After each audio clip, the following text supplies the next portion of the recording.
Hi friends, welcome back to my channel. ఈరోజు మీకు ఈ సీరియల్లో ఏం జరిగిందో తెలుసుకోవాలి అనుకుంటున్నారా? అయితే వెంటనే మనం సీరియల్లోకి వెళ్ళిపోదాం. ఇక దివ్య అయితే మురళి ఇచ్చిన ఆ మందుని పాలల్లో కలిపేస్తుంది. ఇక దివ్య అయితే అమ్మయ్య, పని పూర్తయిపోయింది అని అనుకుంటూ వచ్చేలోపే ఎవరో కిచెన్లోకి వచ్చినట్టుగా అనిపించి ఇక దివ్య ఒక మూలన దాక్కుని ఉంటుంది. కానీ నారాయణ లోపలికి రాకుండానే వెళ్ళిపోతాడు. ఇక దివ్య సైలెంట్గా ఎవ్వరికీ కనిపించకుండా బయటకైతే వచ్చేస్తుంది. ఇంతలో పాప గట్టిగా ఏడవడంతో ఇంకా ఆర్య అయితే పాపని ఎత్తుకుంటాడు. పాపని ఎత్తుకొని అటు ఇటు తిప్పుతున్నా సరే ఇక పాప అస్సలు ఏడుపాపదు. అను అను ఏం చేస్తున్నావు? పాప గుక్క పట్టి ఏడుస్తుంటే వినిపించటం లేదా అని అడగడంతో మీరు ఎత్తుకున్నారు కదండి, అందుకే నేను రాలేదు అని చెప్పి ఇక అను ఆర్యతో చెబుతుంది. చూడు, నేనెంత ఆడిస్తున్నా పాప అస్సలు ఏడుపాపట్లేదు, నీకు వినిపించట్లేదా అని ఇక ఆర్య అను మీద సీరియస్ అవుతాడు. ఇందాక పాపకి పాలిచ్చాను, సరిగా తాగలేదు, పాలు కోసం ఏడుస్తున్నట్టుంది, ఆగండి తీసుకొస్తాను అని చెప్పి ఇక అను అయితే లోపలికి వెళ్తుంది. ఇక ఇక్కడ చూస్తే విక్కీ, పద్మావతి ఇద్దరు కూడా మాట్లాడుకుంటూ, సారు భోజనం పూర్తయింది, ఇప్పటికే చాలా టైం అయ్యుండాది, ఇక బయలుదేరదామా అని చెప్పి ఇక విక్కీని అడగడంతో విక్కీ కూడా బయలుదేరదామని చెప్పి ఇక చెబుతూ ఉంటాడు. ఇక పద్మావతి అయితే సారు అయితే మేడంకి చెప్పొస్తాను అని చెప్పి ఇక పద్మావతి లోపలికి వస్తుంది. అప్పటికే యశోధర్ అలాగే సుగుణ ఇద్దరు మాట్లాడుకుంటూ, రే యశోధర్, నా కోడలు ఎక్కడుందో చూపించరా, ఇంతమందిలో పద్మావతి తప్ప నాకెవ్వరూ నచ్చలేదు, నువ్వన్నా నా కోడల్ని చూపించరా, ప్లీజ్ రా, నువ్వన్నట్టుగానే నేను ఓడిపోయాను, ప్లీజ్ నా కోడల్ని చూపించు అని చెప్పి ఇక సుగుణ యశోధర్ని అడుగుతూ ఉంటుంది. ఇంతలో పద్మావతికి గాయత్రి వాళ్ళు పిలిచి ఏదో మాట్లాడుతూ ఉంటారు. ఇక పద్మావతి వాళ్ళతో మాట్లాడుతూ అక్కడే నుంచుండిపోతుంది.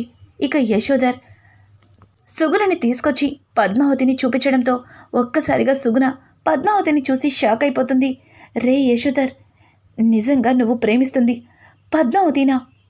దొంగ, ఇన్ని రోజులు నా దగ్గర నిజాన్ని దాచిపెట్టి నా కోడలు నా దగ్గరే తిరుగుతున్నా నాకు చెప్పకుండా ఎందుకురా ఇలా చేసావు అని చెప్పి ఇక సుగుణ యశోధర్ని కొట్టబోతుంటే, సుగుణ ఈరోజు నా బర్త్డే మర్చిపోయావా అని అంటుంటే, అవును ఈరోజు నీ పుట్టినరోజు, అలాగే నువ్వు ప్రేమిస్తున్న అమ్మాయికి నీ మనసులో మాటని చెప్పే రోజు కూడా ఇదే, వెళ్ళి నీ మనసులో మాటని పద్మావతికి చెప్పు అని అడగడంతో, అమ్మో నాకు భయం వేస్తుంది సుగుణ, ఇప్పుడు చెప్పను అని ఇక యశోధర్ వెనకడుగు వేస్తుంటే, రే ముదురు బెండకాయ్, ఇప్పటికే చాలా ముదిరిపోయావు, ఇలాగే రోజు రోజుకి లేట్ చేస్తే తర్వాత పెళ్ళికి పనికి రాకుండా పోతావు, వెళ్ళు నీ మనసులో మాటని చెప్పు, ఖచ్చితంగా పద్మావతి నిన్ను ఇష్టపడుతుంది అని చెప్పి ఇక సుగుణ యశోధర్కి ధైర్యం చెప్పి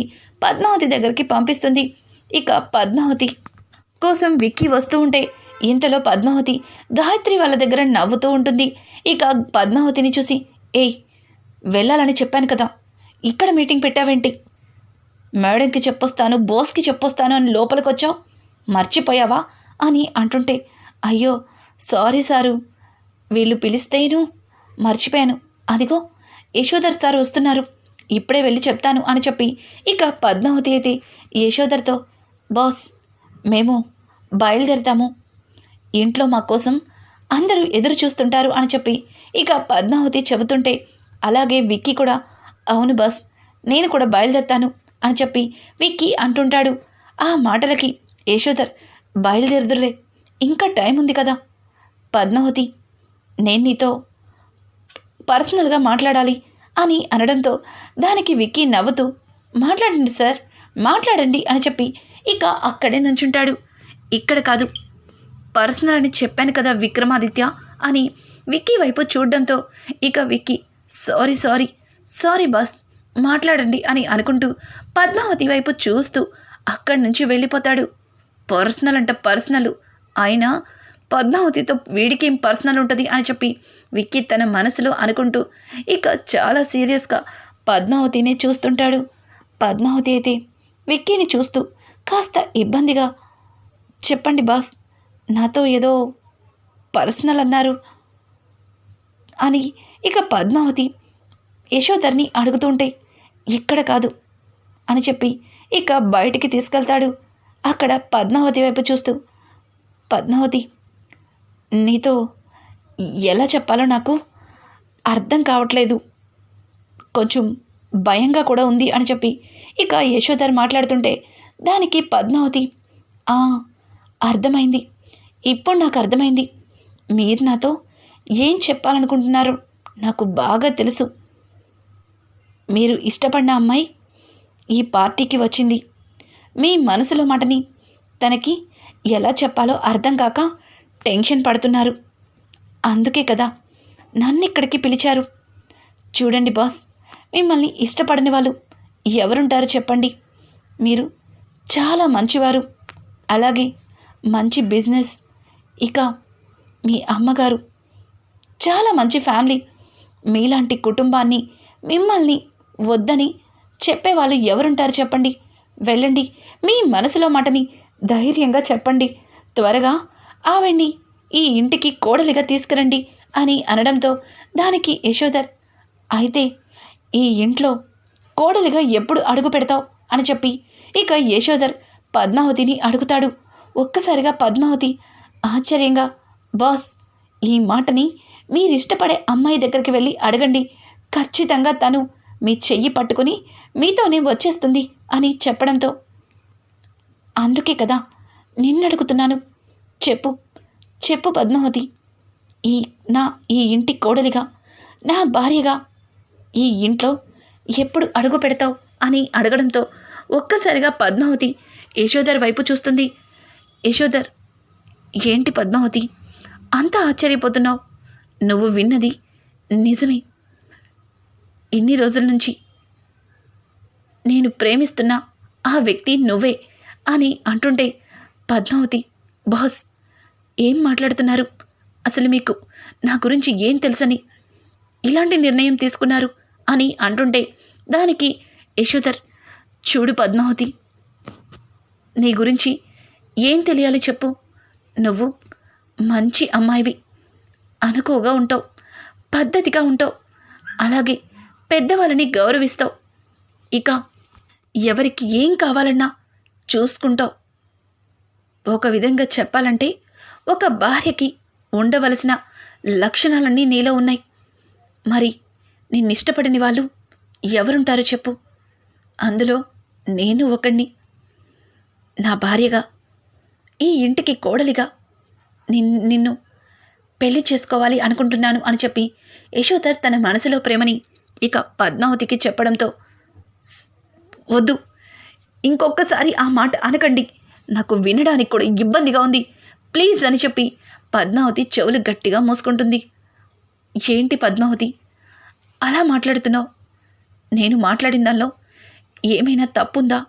చెప్పు చెప్పు పద్మావతి అని అడగడంతో, లేదు బాస్, మీరు మాట్లాడిన దానిలో తప్పు లేదు, కానీ మీరు నాతో ఇలా మాట్లాడడం అనేది తప్పే, 100కి ముమ్మాట్లు తప్పే. నా స్థానంలో ఏ ఆడపిల్లున్నా సరే కళ్ళు మూసుకొని మిమ్మల్ని భర్తగా స్వీకరిస్తుంది, కానీ అందుకు నేను అర్హురాల్ని కాదు. మీరు నా గురించి ఆలోచిస్తుంది చాలా పెద్ద తప్పు అని చెప్పి ఇక పద్మావతి అయితే యశోధర్కి నచ్చ చెప్పడానికి ప్రయత్నిస్తుంది.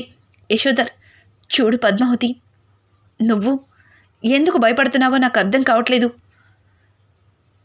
ఈ విషయంలో నేను ఎవరితో మాట్లాడమన్నా మాట్లాడతాను, నన్ను నమ్ము, నేను నిన్ను బాగా చూసుకుంటాను అని చెప్పి ఇక యశోధర్ పద్మావతితో తన ప్రేమ గురించి చెప్తూ దగ్గరికి వెళ్ళబోతుంటే పద్మావతి, ఆగండి, అక్కడే ఆగండి, దగ్గరికి రావద్దు, మీరు ఇలా మాట్లాడకూడదు, అసలు నా గురించి ఏమీ తెలియకుండా మీరు ఇంత పెద్ద నిర్ణయం ఎలా తీసుకుంటారు?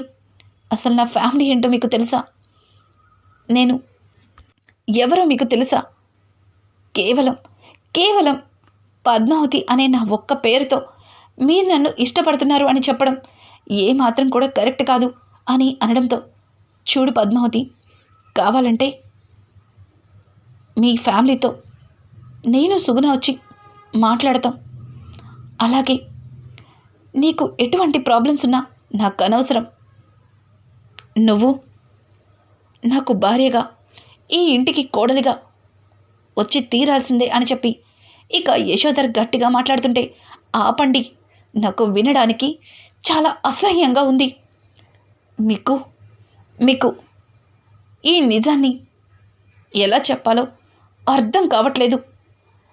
ముందు నాతో రండి అని చెప్పి ఇక పద్మావతి అయితే యశోధర్ని విక్రమాదిత్య దగ్గరికి తీసుకెళ్తుంది.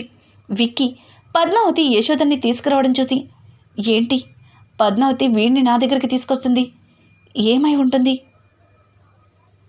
కొంప తీసి మేమిద్దరం భార్యాభర్తలమన్న నిజం తెలిసిపోయిందా అని చెప్పి ఇక విక్కీ అయితే టెన్షన్ పడుతూ ఉంటాడు. అలాగే యశోధర్ కూడా విక్కీ దగ్గరికి తీసుకొచ్చిందేంటి పద్మావతి అన్నట్టుగా ఇక ఇద్దరిని ఆశ్చర్యంగా చూస్తాడు. సార్, మీరు నా ఫ్యామిలీ ఎక్కడా అని అడిగారు కదా, ఇదిగోండి, ఈయనే నా ఫ్యామిలీ, ఈయనే నా జీవితం, ఈయనే నా కుటుంబం. అగ్ని సాక్షిగా నా మెడలో తాళి కట్టిన నా భర్త అని చెప్పి ఇక మెడలో ఉన్న మంగళసూత్రాలని యశోధర్కి చూపిస్తుంది. ఒక్క క్షణం విక్కీకి ఏమీ అర్థం కాదు. ఏ పద్మావతి, ఏం చేస్తున్నావు అని చెప్పి ఇక పద్మావతిని విక్కీ అడుగుతుంటే యశోధర్ ఒక్కసారిగా కుప్పకూలిపోతాడు. అలాగే విక్కీ వైపు చూస్తాడు. విక్కీ, ఏం జరుగుతుంది ఇక్కడ? పద్మావతి చెప్తుంది నిజమా అని అడగడంతో ఇక విక్కీ ఏం చెప్పాలో అర్థం కాక పద్మావతిని చూస్తూ అలానే ఉండిపోతాడు. సారు, చెప్పండి సారు, అగ్ని సాక్షిగా నా మెడలో తాళి కట్టిన భర్తని చెప్పండి సారు అని చెప్పి పద్మావతి ఇక విక్కీ వైపు చూస్తుంది. ఇక విక్కీ, అవును అవును బాస్, నేను అగ్ని సాక్షిగా పెళ్లి చేసుకున్న నా భార్య. నేను కొన్ని పరిస్థితుల వల్ల మీ దగ్గర నిజాన్ని దాచిపెట్టాం. ఉద్యోగం కోసం మా ఇద్దరికి పెళ్లి కాలేదని అబద్ధం చెప్పాం. మేం చేసింది తప్పే. ఈ నిజాన్ని మీ దగ్గర చెప్పాలని ఎన్నోసార్లు ప్రయత్నించాను, కానీ వీలు కుదరలేదు. మేమేమన్నా తప్పు చేస్తుంటే క్షమించండి అని చెప్పి ఇక విక్కీ రెండు చేతులతో యశోధర్కి దండం పెడుతుంటే, యశోధర్, వెళ్ళండి వెళ్ళండి ఇక్కడి నుంచి. ఇద్దరూ కలిసి నన్ను ఎంతలాగా మోసం చేశారంటే, మీరు నా ఎమోషనల్తో ఆడుకున్నారు, నా జీవితాన్ని నాశనం చేశారు. వెళ్ళండి వెళ్ళండి ఇక్కడి నుంచి. మీకు ఎదుటి వాళ్ళ ఫీలింగ్స్ అంటే అస్సలు లెక్కలేదు అని చెప్పి ఇక యశోధర్ తన మనసులో మాటని పద్మావతి విక్కీల మీద చూపించి ఇక చాలా కోపంగా వాళ్ళని ఇక్కడి నుంచి వెళ్ళిపోమని చెప్తాడు. పద్మావతి అయితే, బాస్, నిజంగా మీ విషయంలో మేమేదన్నా తప్పు చేసి ఉంటే మమ్మల్ని క్షమించండి. మా పరిస్థితుల ప్రభావం వల్ల మీ దగ్గర నిజాన్ని మాత్రం దాచిపెట్టాం. కానీ మీరు నన్ను ఆ దృష్టిలో చూడటానికి నేను మీ దగ్గర ఏమైనా తప్పు చేసుంటే నన్ను క్షమించండి. అంతేగాని మీ ఫీలింగ్స్ని వాడుకొని మిమ్మల్ని బాధ పెట్టాలనైతే కాదు అని చెప్పి ఇక పద్మావతి యశోధర్కి నచ్చ చెప్పడానికి ప్రయత్నిస్తే, వెళ్తారా వెళ్ళరా, గెట్ అవుట్ అని గట్టిగా అరుస్తాడు. ఇక యశోధర్ అలా గట్టిగా అరవడంతో పద్మావతి విక్కీలకి ఏమీ అర్థం కాదు. చాలా బాధగా ఇక పద్మావతి విక్కీ అక్కడి నుంచి వెళ్ళిపోతారు. ఇంతలో సుగుణ యశోధర్ దగ్గరికి వచ్చి, నానా యశోధర్, నీ మనసులో మాటని పద్మావతికి చెప్పావా? పద్మావతి ఏమనిందిరా అని అడగడంతో ఇక యశోధర్ ఒక్క మాట కూడా మాట్లాడకుండా తన కళ్ళ నుంచి వచ్చిన నీళ్ళని తుడుచుకుంటూ అక్కడి నుంచి తన గదిలోకి వెళ్ళి తలుపులు వేసుకుంటాడు. సుగుణకి ఏమీ అర్థం కాదు. ఇక యశోధర్ తలుపులను కొడుతూ, యశోధర్, ఏంట్రా, ఏం చెప్పట్లేదు? పద్మావతి ఏమనింది చెప్పు అని అంటుంటే, సుగుణ, ప్లీజ్ నన్ను కాసేపు ఒంటరిగా వదిలే అని చెప్పి ఇక యశోధర్ గట్టిగా సుగుణ మీద అరుస్తాడు. సుగుణకి ఏమీ అర్థం కాదు. ఇక ఇక్కడ చూస్తే అను పాపకి పాలు తాగిస్తూ ఉంటే పాప ఏమాత్రం కూడా పాల సీసాని చేతులతో కొట్టేసి వద్దన్నట్టుగా చాలా గట్టిగా ఏడుస్తుంది. ఇక విక్కీ పద్మావతి ఇంట్లోకి అడుగు పెట్టేసరికి బయట పెరట్లో దివ్య ఇక మురళితో మాట్లాడుతూ, బావా నువ్వు చెప్పినట్టుగానే ఆ పొడిని పాపకు తాగిచ్చే పాల పొడిలో కలిపేశాను. బావా ఇంతకీ ఆ పాల పొడి ఎందుకిచ్చావు? అసలు దాన్ని పాప తాగే పాలల్లోనే ఎందుకు కలపమన్నావు అని అడగడంతో అట్నుంచి మురళి ఏం చెప్పాడో తెలియదు గాని ఇక దివ్య గట్టిగా నవ్వుతుంది.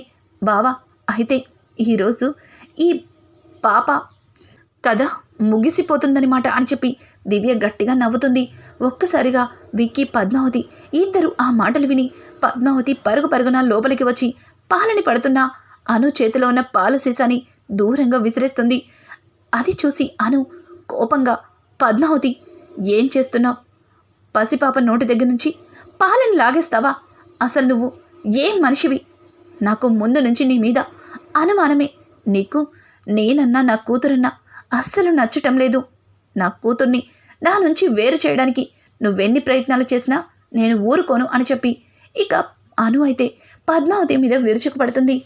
ఇక ఇంతలో విక్కీ, అను ఎందుకు పద్మావతి మీద అలా నోరు పారేసుకుంటున్నావు అని అంటుండే, చూడండి బావగారు, పద్మావతికి మొదటి నుంచి అయినా అంటే అస్సలు ఇష్టం ఉండదు. అయినా పాల సీసాని ఎలా దూరంగా విసిరేసిందో చూడండి అని అంటుండే, చూడను ఇప్పుడు ఆ పాలు పాపకి పడితే అదిగో చూడు అక్కడ ఆ పిల్లి చనిపోయినట్టు పాప కూడా మనకి శాశ్వతంగా దూరం అవుతుంది అని చెప్పి ఇక విక్కీ చెప్పడంతో ఒక్కసారిగా అను ఆ పిల్లిని పాలని చూసి షాక్ అయిపోతుంది. పాపని గుండెలకి హత్తుకుంటుంది. అలాగే పద్మావతికి క్షమాపణలు చెప్పి పద్మావతిని కూడా దగ్గరికి తీసుకుంటుంది. ఇక విక్కీ పద్మావతి ఇద్దరు కూడా దివ్య దగ్గరికి వెళ్ళి, దివ్య ఏం చేస్తున్నావు అని అడగడంతో ఒక్కసారిగా దివ్య కంగారు పడుతూ, ఏం లేదన్నయ్య, ఫ్రెండ్ కాల్ చేస్తుంటే మాట్లాడుతున్నాను అని చెప్పి ఇక దివ్య మాటలతో తప్పించుకుంటుంది. కానీ నిజానికి దివ్య మాట్లాడిన మాటలన్నీ కూడా అను పద్మావతి విక్కీ ఇద్దరు కూడా వినేస్తారు. కానీ దివ్యని ఎందుకు నిలతేలేదు? అలాగే అసలు నిజాన్ని ఎందుకు బయట పెట్టలేదు? రానున్న ఎపిసోడ్స్ మరింత ఇంట్రెస్టింగ్గా మారిపోతున్నాయి. ఈ వీడియో మీకు నచ్చినట్టయితే లైక్ చేసి సబ్స్క్రైబ్ చేసుకోవడం మాత్రం మర్చిపో.